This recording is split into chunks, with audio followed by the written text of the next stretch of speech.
Bonjour et bienvenue dans cette vidéo. Pour aujourd'hui, pour changer un peu, je vais vous proposer non pas une partie que j'ai jouée sur internet, mais une partie amicale jouée physiquement le 11 janvier 2021 contre un adversaire non classé. Et moi, troisième Q, et j'ai donné 2 pièces de handicap à mon adversaire.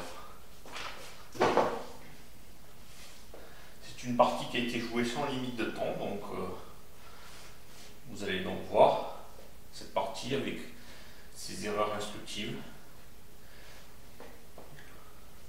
Donc dans une partie handicap, c'est toujours Gold qui commence, donc Silver 6B,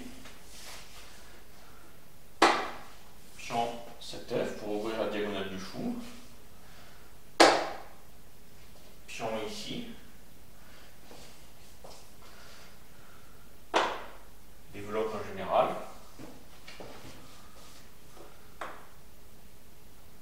argent, un argent centralisé,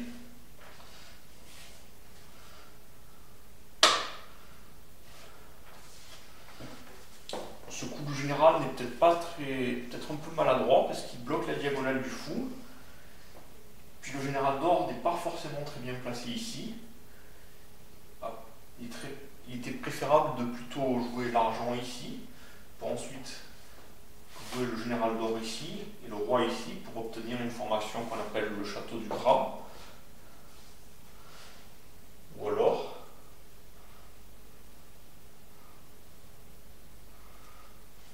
d'avancer par pion de F pour attaquer. Et donc mon adversaire a donc joué ce coup.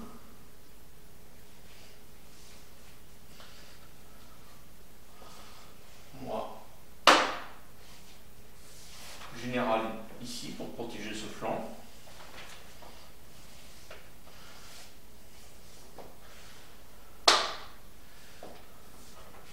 Mon adversaire commence à construire un château, mais qui est un peu bizarroïde, qui paraît pas très efficace. Moi, général ici pour protéger ce flanc. Dans une partie à handicap, au début, j'essaie surtout d'obtenir une bonne formation défensive pour mes pièces.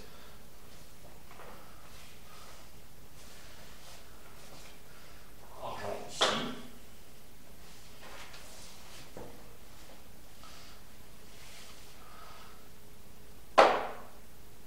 Roi ici.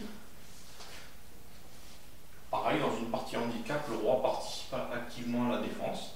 Donc je vais essayer de développer sur cette case pour qu'il puisse repousser l'attaque des pions et des généraux de mon adversaire.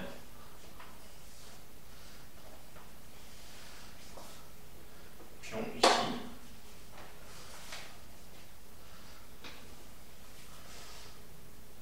Moi, je joue un pion ici pour empêcher mon adversaire de jouer le pion, d'avancer un pion et d'obtenir un pion d'avant-garde en 6e. Il peut pouvoir mettre mon roi ici.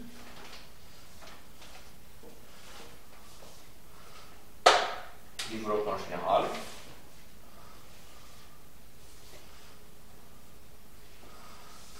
Le but c'est d'amener le général ici, général d'or ici, puis d'échanger un pion sur la colonne.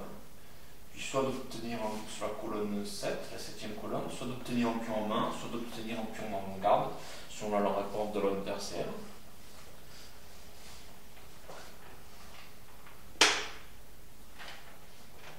Le château est achevé, mais c'est un château peu orthodoxe qui risque d'être pas très efficace. Les généraux ne sont pas très bien placés. Ils ne peuvent pas reculer, les généraux d'or. Et le fou est bloqué. Donc, il est bloqué par les généraux, et s'il recule ici, il est bloqué par le roi et le pion. Donc c'est la formation qu'a formé mon adversaire n'est pas très efficace.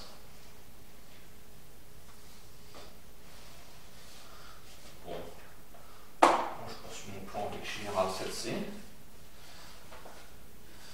Pion de F, normal.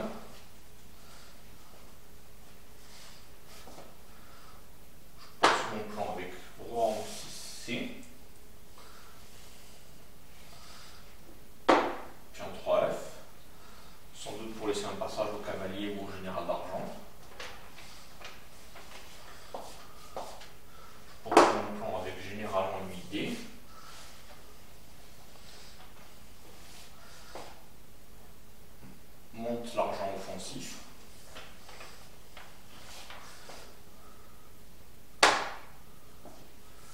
Poursuis le développement de mes pièces. La formation, comme je l'ai dit, j'essaie d'obtenir une bonne formation défensive, tout en étant prêt pour attaquer dès que j'aurai des pièces en main.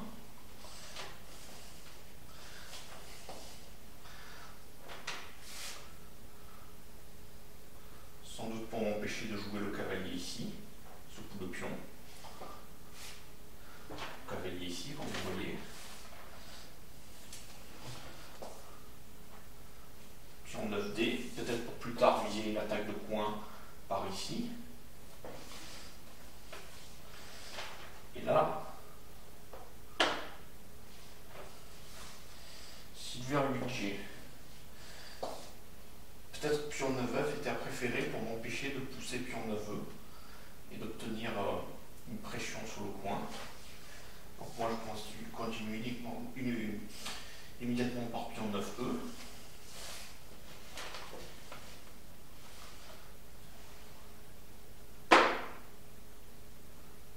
Monte le général d'argent. Moi je choisis de développer mon argent ici, comme il n'y a pas beaucoup de menaces par là. J'estime inutile de le développer ici, je préfère le développer vers le centre.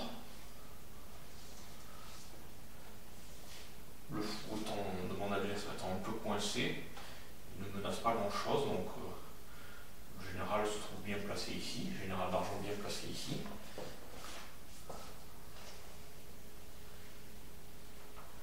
Là mon adversaire joue pion 3E. Alors, à mon avis, pion 2E était meilleur, avec l'idée que j'ai monté du général d'argent comme ça, et ensuite de l'échange du pion, avec une menace de percer sur cette colonne. Ou alors directement aller échanger le pion directement pour obtenir un pion en main et ouvrir la colonne de la tour. Mais mon adversaire choisit ce coup qui n'est donc pas le meilleur. Moi, je poursuis ma formation défensive avec pion 4D. Monte le général d'argent.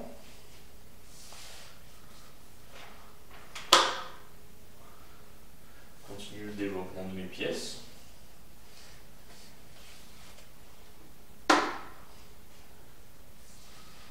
Monte le pion, normal.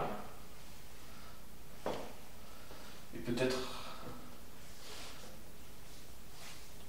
à un moment donné, peut-être une bonne idée aurait été de jouer léger. Roi ici, fou ici, et pion ici, pour recycler le fou sur cette diagonale. Parce que là, le fou est un peu coincé sur cette diagonale-là. Mon adversaire. Pion 2.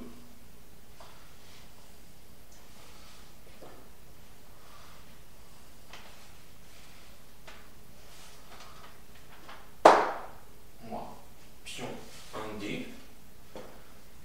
Poursuis ma formation défensive et ça, un peu pour attendre de voir ce que l'adversaire va faire.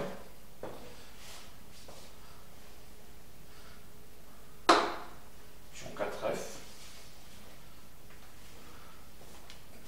Oui, peut-être qu'il était toujours préférable de jouer pion 2D pour ouvrir la colonne de la tour. Moi, je commence à être un peu plus offensif avec pion 7E. Si mon adversaire reprend, je reprends avec le général et j'obtiens un pion en main. Après un parachutage de pion ici, général recule et j'obtiens un pion en main. Mais il décide de ne pas reprendre et il joue cavalier ici, développe un cavalier. C'est jouable. Donc moi je reprends immédiatement le pion.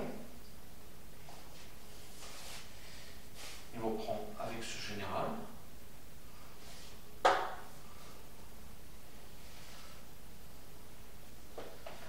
Et après pion 7-2, j'obtiens un pion d'avant-garde ici. C'est-à-dire un pion sur la 5e rangée. Ce qui oppresse quelque peu mon adversaire. Mon adversaire est obligé de reculer. Et là, je joue général en 7D, avec l'idée d'avancer ce pion maintenant sur cette colonne, pour commencer à attaquer avec le général d'or et le cavalier.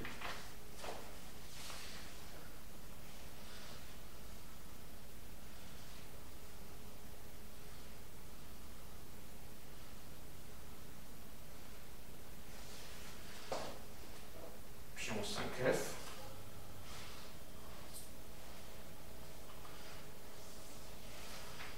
Moi je continue mon plan avec pion 8D. Et là, pion 4E. Je reprends.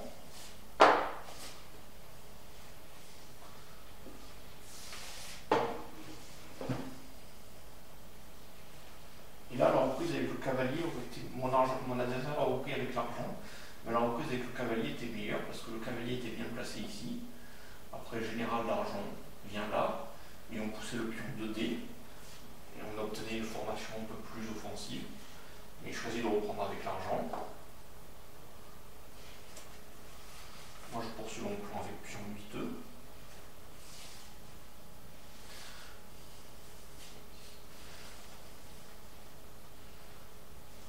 Et là, il fallait simplement prendre, et si le cavalier prend, on reculait l'or. Mon adversaire anticipe ce coup en jouant ça, mais ce n'est pas très utile. C'était préférable de prendre d'abord.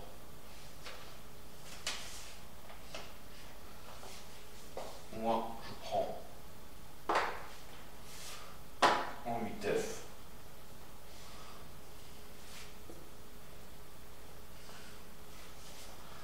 Argent, on prend. Et là, pion 1E pour oppresser un peu plus mon adversaire et attendre de voir ce que l'ennemi va faire. Et empêcher un coup de pion ici, puis voilà. Mon adversaire choisit de jouer son général d'or ici pour protéger. Mais cela n'a guère de sens. C'est un coup qui paraît assez maladroit. Il valait mieux. Et j'ai parachuté un pion ici. Et après un échange des généraux d'argent, ouvrir la diagonale du fou comme ça. C'était plus offensif. Ainsi que pion 2D plus tard, après.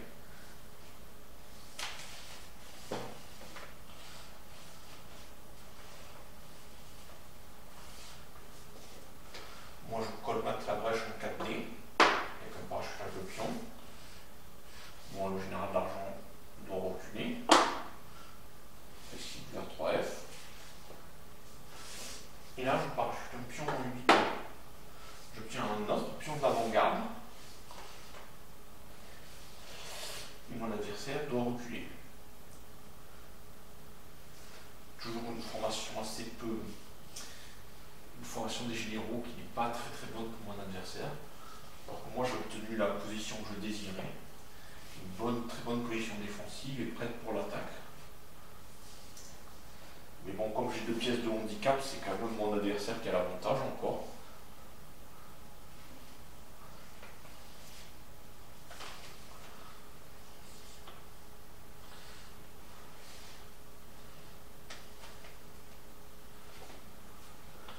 Je poursuis mon attaque en jouant pion 6E. Et là, mon adversaire joue un coup qui n'a aucun sens, c'est de reculer l'argent. Ça bloque la colonne de la tour. Ça perd du temps. Un coup illogique donc. Il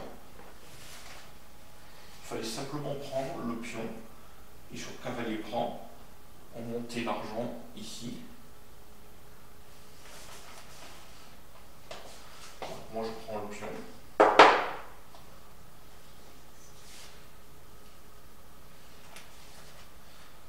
Argent prise avec l'argent. Et je choisis de poster mon cavalier ici, en 6E. Où il a une position quelque peu agressive en attaquant ces 2 cases.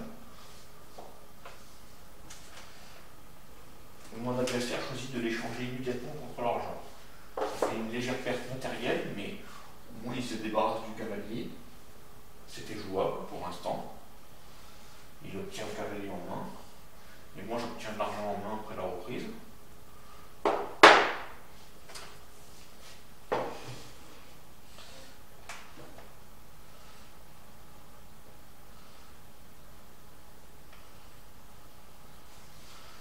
Mon adversaire veut chasser immédiatement mon général d'or en parachutant le pion ici.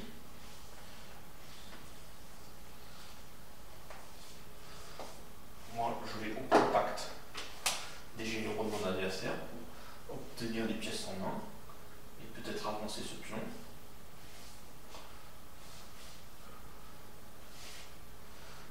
Mon adversaire reprend avec ce général. Moi bien sûr je reprends avec le pion.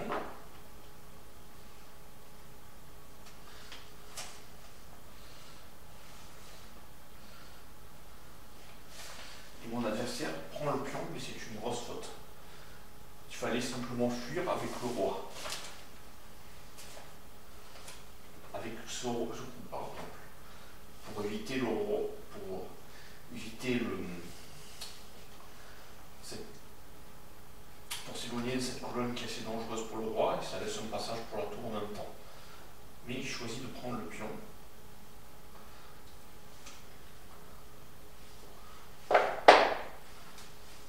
Et là, ça perd le fou après. Le fou ou le général d'or, après un parachutage de général d'argent ici.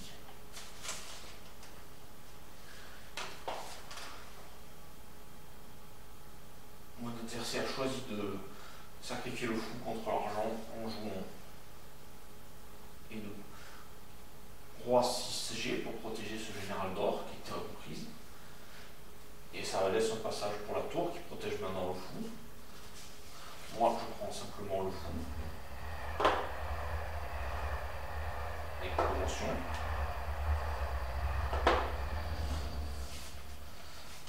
Mon adversaire reprend avec la tour.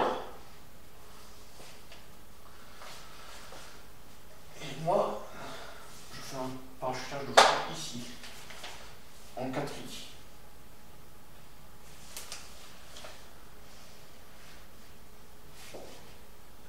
Et c'est là que mon adversaire, enfin vous voyez déjà la fourchette menace le roi, attaque le roi et le général d'argent. Mon adversaire va perdre une pièce. Et il commet une très grosse faute en jouant ici. Vous allez voir pourquoi. Le meilleur coup, c'était d'interposer un général d'argent comme ça. Et après, fou prend ce général d'argent. La tour prenait le pion ici et menaçait d'entrer dans le camp de l'adversaire. C'était bien meilleur pour mon adversaire. Qui, même s'il perdait un argent, il parachutait un argent défensif ici. La tour qui menaçait d'entrer dans le camp avec des pièces en main, ça pouvait être très dangereux pour moi. Mais il ne joue pas ainsi, il joue ce coup-là qui est très très mauvais, parce que je dispose de parachutage de général d'or ici, et le roi est obligé de fuir comme ça. Et maintenant le roi et la tour sont très mal placés, le roi bloque la tour, et la tour ne peut plus entrer dans mon camp.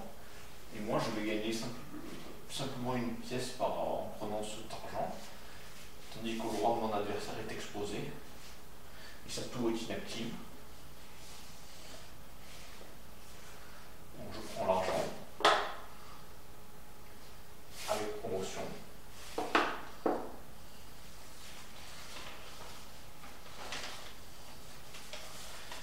Et là, peut-être, le meilleur coup était de jouer avec le roi ici, pour toujours menacer tour ici. Mais il ne joue pas ainsi. Il prend le pion en 8-2 avec son général, ce qui n'est pas très bon.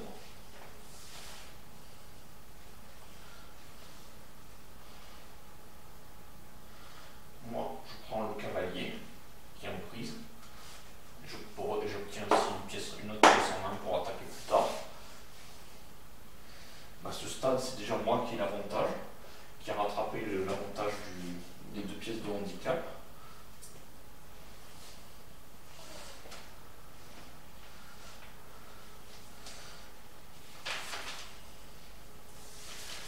adversaire joue un coup de cavalier qui n'est pas très bon. Ce cavalier était meilleur ici parce qu'il défendait cette case. Il était mieux placé ici parce qu'il défendait cette case. Il fallait fuir. Il fallait commencer à fuir avec le roi, probablement. Par roi ici. Et en même temps, ça libérait la colonne de la tour. Même si elle était encore bloquée par le général d'or. Donc roi ici était le meilleur coup.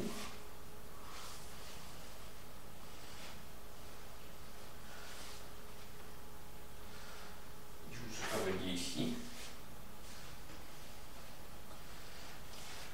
Moi je prends la lance, mais peut-être le meilleur coup c'était peut-être de prendre ce pion avec le général d'or pour empêcher la fuite du roi par ici. Et oppresser un peu plus le roi. Mais j'ai choisi de prendre la lance pour gagner du matériel.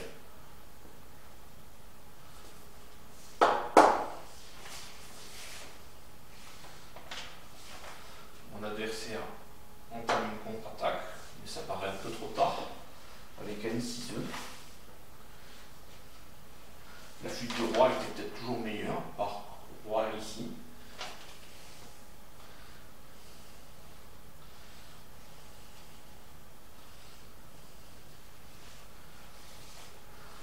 Et moi, je prends le parachutage de pion ici, auquel il n'est pas évident de répondre. Vous allez voir comment ça met mon adversaire en difficulté. S'il prend avec le roi, une fourchette de général d'or, de général d'argent ici, contre le roi et la tour. S'il prend avec l'or, c'est peut-être la meilleure solution. Mais son roi se retrouve en danger. Il n'a plus beaucoup de cases de fuite. Je choisis de fuir ici. Mais là, il y a une fourchette contre le roi et la tour. Par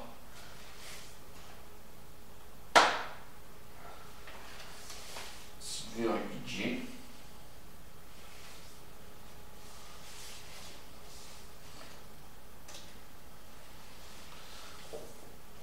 Tour prend 8G.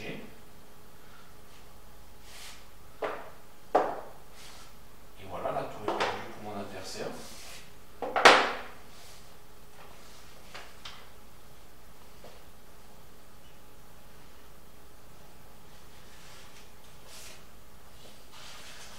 Et là, le mieux était d'attaquer tout de suite avec un cavalier ici. Après la fuite du roi, on parachutait un général d'or ici. Moi, je fuyais comme ça. Et le cavalier prend le général d'argent avec promotion. Ça instaurait quelques menaces, mais objectivement, ça restait perdu parce que mon roi peut fuir comme ça.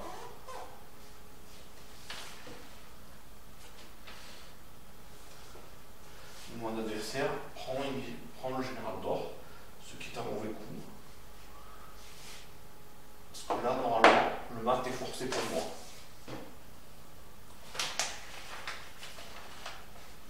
En effet, je joue tour ici.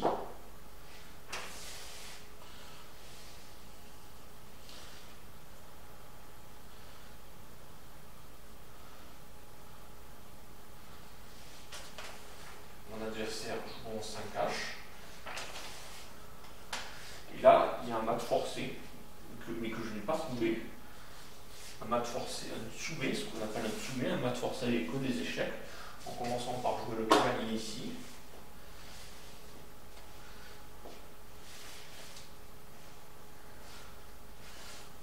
Et si roi ici, par exemple, le fou vient ici. Et si le roi recule, et le roi recule ici, et la tour vient là, et c'est mat.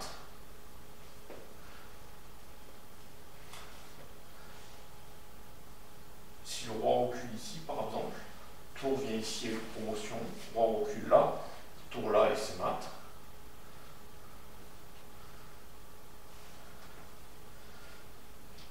Si le roi fuit ici, tour ici avec échec, promotion. Si le roi interpose une pièce, cavalier vient avec promotion et c'est mat. Vous voyez, ce coup de cavalier, c'était le meilleur coup. Moi, je ne l'ai pas vu, malheureusement. Mais j'ai joué ce coup qui restait quand même gagnant. Mais il n'y a pas d'échec, donc mon adversaire peut contre-attaquer. Je fais une contre-attaque un peu désespérée parce que mon roi, vous voyez qu'il a une large possibilité de fuite par là. Et mon adversaire aura du mal à attaquer de ce côté.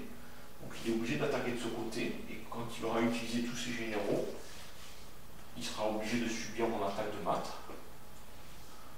Donc c'est ce qui va se passer par un parachutage de général d'or en 7C. Le roi recule, normal. Un second parachutage de général d'or en 6C. Le roi recule en 4A. La prise du général d'argent avec le cavalier, sans promotion, donc échec. Le roi recule en 3A. Et là, plus d'échecs possible. À part peut-être ça. Mais c'était pas bon parce qu'on reprenait simplement. Ou on fuyait ici. Mon adversaire joue ça, il n'y a plus d'échecs. Et là, je joue tour en 5G avec promotion. Et là, mon adversaire a deux cases de fuite, ici ou ici. Bon, il choisit de jouer ici, la brèche c'est souffrance, parce que c'est la plus mauvaise case, avec un mat. Et là, je joue ici, et c'est mat immédiatement. En effet, le roi n'a plus aucune case de fuite. Si je jouais ici, ça résistait quelques coups de plus. Mais on obtenait le mat, le soumet avec lance parachutée en 4G. Le roi fuyait comme ça, par exemple. Promotion de la lance en 4H. Le roi n'a plus qu'une case de fuite, c'est ici. On amène la tour ici en 2G. Et c'est mat. En effet, s'il interpose une pièce, elle est immédiatement prise par le coup promu ou la tour promue. Donc, la partie s'est achevée ainsi. J'espère que ça vous aura intéressé. Je vous remercie d'avoir regardé cette vidéo jusqu'au bout. Je vous dis à bientôt pour une prochaine partie.